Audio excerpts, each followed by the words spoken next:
ఈ నవరాత్రి దీక్షగా మనం ఇక్కడ వచ్చి కూర్చొని ఉన్నాం. ఇది ఒక దీక్ష.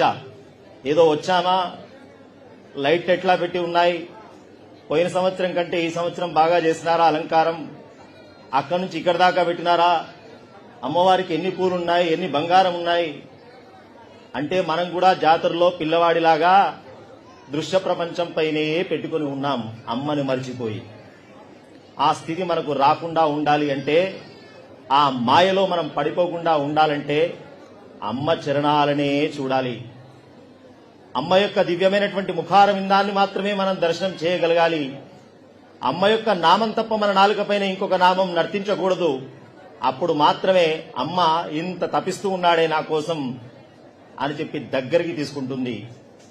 కాబట్టి అమ్మ సన్నిధానంలో వచ్చి కూర్చున్నప్పటికీ కూడా ఇంకా దృశ్య ప్రపంచం పైన, ఇంకా మాటలతోటి, ఇంకా సెల్ ఫోన్లతోటి పక్కన ఉన్న వాళ్ళ గురించి మనం కాలాన్ని వ్యర్థం చేసుకుంటున్నామంటే మనం ఎలాంటి జీవన విధానంలో గడుపుతున్నామో ఒక్కసారి అర్థం చేసుకోండి.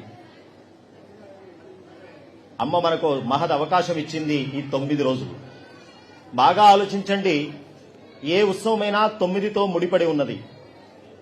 నవరాత్రి ఉత్సవములు అంటారు, దశరాత్రి ఉత్సవములు, ఏకాదశ రాత్రి ఉత్సవములు అని చెప్పి మనం ఇంతవరకు వినలేదు, అది శాస్త్రంలో లేదు. యజ్ఞాలు యాగాదులు వచ్చినప్పుడు దీక్షలో దశరాత్ర దీక్ష, ఏకాదశ రాత్రి దీక్ష అని చెప్పి యజ్ఞ యాగాది అనుష్ఠానానికి ఉన్నది. కానీ ఉత్సవాదులకి 9తోటే సుసంపన్నం. నవ అంటే 9.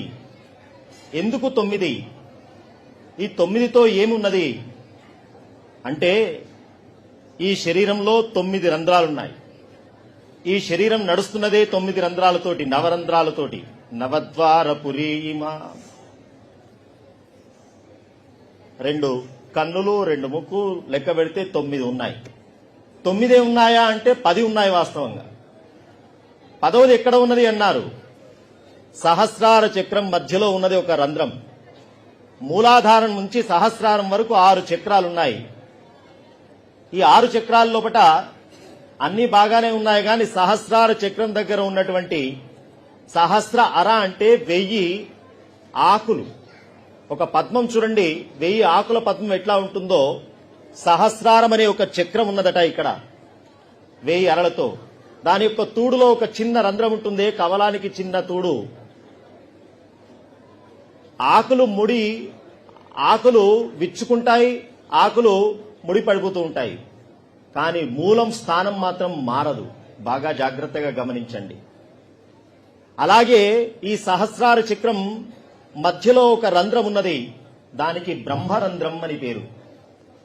అది మూతబడి ఉన్నది. 9 రంధ్రాలు తెరిచి ఉన్నాయి, 10వ రంధ్రం మూతబడి ఉన్నది. బాగా ఆలోచిస్తే జీవుడి యొక్క ఉత్క్రమణ ఎలా వెళ్ళాలి అంటే శాస్త్రం చెప్పింది 9 రంధ్రాల గుండా జీవుడు వెళ్లిపోకూడదు. ఏ రంధ్రం తెరుచుకుని వెళ్లిపోవాలి? బ్రహ్మరంధ్రం తెరుచుకొని బయటపడాలి జీవుడు. అది మోక్ష స్థితి, ముక్తి, పరమగతి అన్నది శాస్త్రం. అది వట్టిగా ఓపెన్ అవుతుందా? అది సాధ్యం కాని విషయం. కాబట్టి 9 రంధ్రాలు మూతబడిపోయి 10వ రంధ్రము తెరుచుకొని బ్రహ్మరంధ్రము ద్వారా జీవుడు వెళ్లిపోయే స్థానం సంపాదించుకునే దీక్షనే నవరాత్రి దీక్ష. దీనికే జీవుడు సాధించిన విజయం కాబట్టే 10వది విజయదశమి. అది ముఖ్య అర్థం.